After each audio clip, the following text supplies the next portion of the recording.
तो आप एक एक ऑब्जेक्टिव को समझिएगा, मतलब एकदम आसानी पूर्वक से समझिएगा, सिर्फ ध्यान बनाए रखिएगा।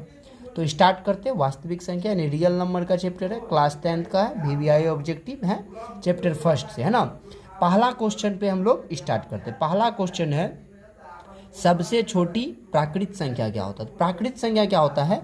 गिनती की संख्या को प्राकृत संख्या कहते हैं। गिनती की संख्या को प्राकृत संख्या कहते हैं। गिनती की संख्या को प्राकृत संख्या कहते हैं। तो सबसे छोटा गिनती की संख्या स्टार्ट कहाँ से होता है? सबसे छोटी प्राकृत संख्या मतलब गिनती की संख्या 1 से स्टार्ट होता है। तो सबसे छोटी प्राकृत संख्या अभी क्या होगा? 1 होगा। क्या होगा? 1 होगा। तो शायद अब आपके एग्जाम में कभी आएंगे तो ये समाप्त नहीं हो सकता। सबसे छोटी प्राकृत संख्या क्या होता है? 1 होता है। याद हो गया? अब आ जाते हैं सेकेंड नंबर क्वेश्चन में, सबसे छोटी पूर्ण संख्या क्या है। तो सबसे छोटी पूर्ण संख्या क्या कहते हैं? गिनती की संख्या के समूह में यदि 0 मिला देते हैं तो उसका जो समूह बन जाता है उसी समूह को क्या कहते हैं? पूर्ण संख्या। तो पूर्ण संख्या कहाँ से स्टार्ट होता है? 0 से। कहाँ से? 0 से। तो सबसे छोटी पूर्ण संख्या क्या हो जाएगा बाबू? 0। सबसे छोटी पूर्ण संख्या 0 हो गया और सबसे छोटी प्राकृत संख्या 1 होगा। इससे आपका कंफ्यूजन पूरे कंप्लीट रूप से क्लियर हो गया होगा। अब चलिए, सबसे छोटी अभाज्य संख्या। अभाज्य संख्या क्या होता है? जिसका केवल और केवल 2 फैक्टर हो, केवल 2 फैक्टर हो, है ना। 2 फैक्टर का मतलब आपको बता रहे, जैसे 5 है ना, 5 में केवल और केवल 1 से और 5 से भागा लगे, इसी को हम लोग क्या कहते हैं? पता चला आपको? अभाज्य संख्या। जैसे आप 2 को लीजिए, है ना, 2 में क्या लग रहा है? एगो 1 से लग रहा है, एगो 2 से, और इसके अलावा किसी से नहीं लग रहा। तो 1 को हम अभाज्य नहीं कहते। क्यों नहीं कहते हैं? तो 1 में केवल 1 से ही भागा लगता है, इसके अलावा किसी से नहीं। तो सबसे छोटा अभाज्य संख्या जो होगा वो कहाँ होगा? 2 होगा। समझ में आया? क्या होगा? सबसे छोटी अभाज्य संख्या 2 होगा। शायद कंफ्यूजन भी खत्म हो गया होगा, आप समझ भी गए होंगे, है ना। फिर नेक्स्ट क्वेश्चन पे आ जाइए, सबसे छोटी सम अभाज्य संख्या। तो एक बात याद रख लीजिएगा, 2 ही एक ऐसा संख्या है जो सम भी है और अभाज्य भी है। क्या है? 2 सम भी है और अभाज्य भी है। यह भी कंफ्यूजन दूर हो गया होगा। कोई दिक्कत है क्या? सबसे छोटी सम अभाज्य संख्या 2 है। क्लियर? अब आगे चलते हैं। पाई कौन सी संख्या है? तो पाई जो है ना बाबू, पाई हमेशा याद रखिएगा अपरिमेय संख्या है। पाई कौन सी संख्या है? अपरिमेय संख्या। लेकिन एक बात याद रखिएगा, पाई का यदि मान पूछ देगा, जो पाई का मान क्या होगा, तो पाई का मान जो होगा बाबू वो परिमेय संख्या हो जाएगा। शायद डाउट क्लियर हो गया होगा।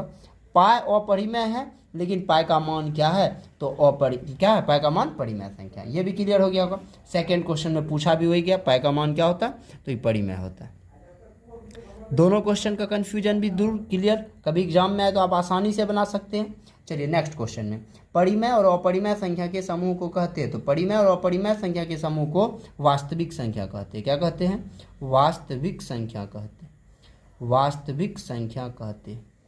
परिमेय और अपरिमेय संख्या के समूह को वास्तविक संख्या कहते हैं। कोई दिक्कत? अब नेक्स्ट क्वेश्चन आते हैं, सह अभाज्य युग्म क्या है? सह अभाज्य युग्म किसको कहते हैं? जब 2 संख्या एक साथ रहे, जैसे 3 और 5, है ना, या 4 6। समझिएगा, अभी हम बता रहे हैं, थोड़ा सा इसको क्लियर करिए। जैसे 3 और 5 का यदि हम HCF निकालेंगे,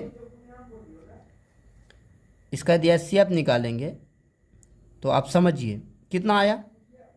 पूरा पूरा कट गया, 1 आया।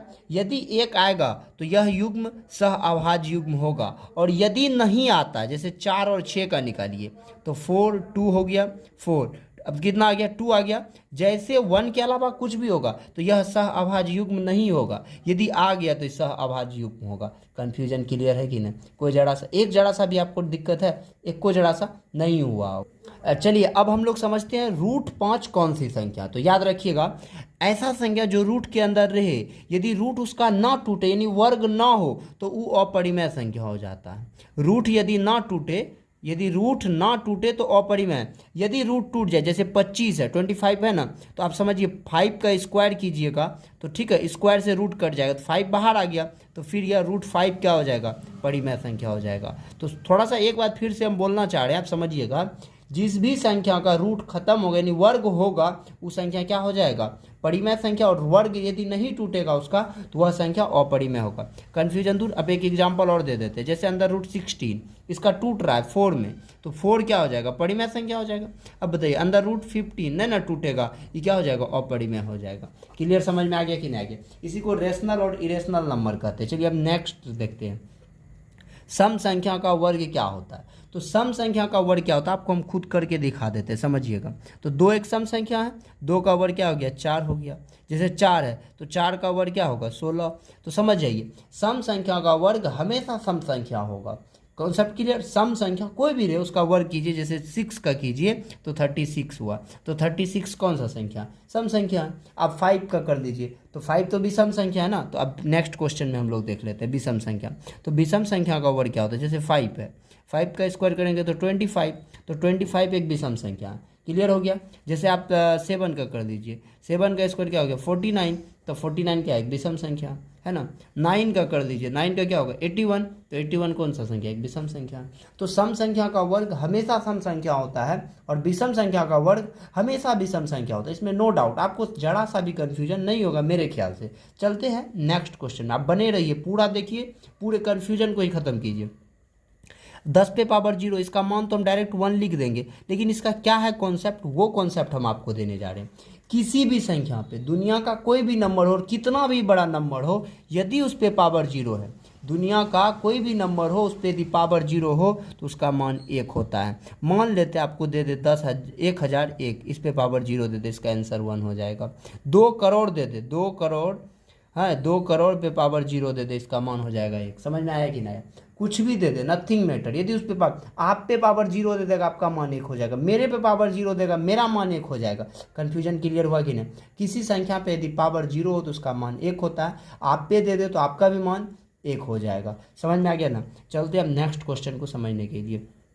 5/40 शांत है या अशांत? अब इसका भी कुछ कॉन्सेप्ट देते हैं। सबसे पहले आपको देखिए, इसको कटा दीजिए। जैसे 5/40 है, इसको यदि हम आसानी से कटा दें तो 1/8 हो गया। क्या हो गया? 1/8 हो गया। अब नीचे का हमको क्या करना? फैक्टर कर देना, यानी 8 का क्या कर देना? फैक्टर कर देना। अब आप बताइए क्या आया? केवल 2 आया, यानी 2 इंटू 2 इंटू 2 आया। समझिएगा, यदि किसी संख्या के हर का फैक्टर किया जाए, यदि किसी भिन्न के हर का फैक्टर किया जाए और उसमें केवल 2 या 2 या 5 या 2 या 5 दोनों साथ आ जाए तो वह शांत होगा। 2 या 5 या केवल 2 या केवल 5 या 2 या 5 साथ में आ जाए तो वह शांत होगा। इसके अलावा कोई भी एक भिन्न डिजिट आ जाएगा वो अशांत होगा। तो आप बताइए 5/40 क्या होगा? शांत होगा कि नहीं होगा? अब इसी में एक और क्वेश्चन हम आपको देख रहे हैं। 1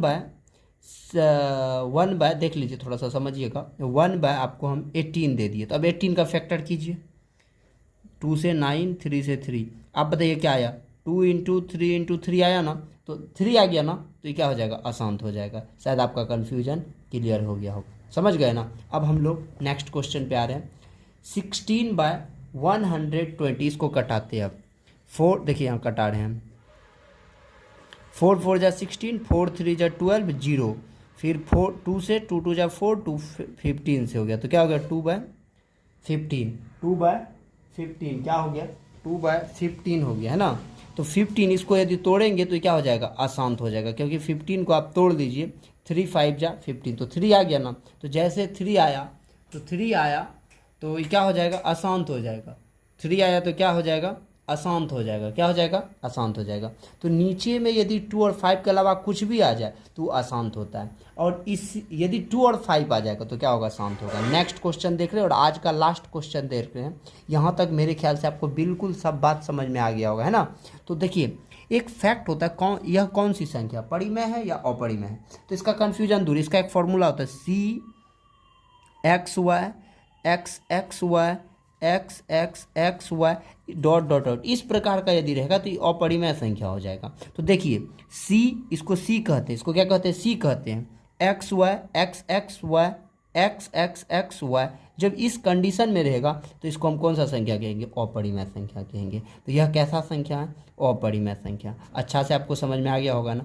पूरा वीडियो समझ में आया होगा तो आप अपने फ्रेंडों के साथ ज़रूर शेयर करें, और अच्छा लगा होगा सब्सक्राइब भी करें। जुड़े रहिए, मोस्ट एग्ज़ाम का तैयारी आपको इसी प्रकार से मिलेगा, हर एक बात समझा कर मिलेगा। आप बने रहें झा क्लासेस के साथ। तब तक के लिए आपको बाय।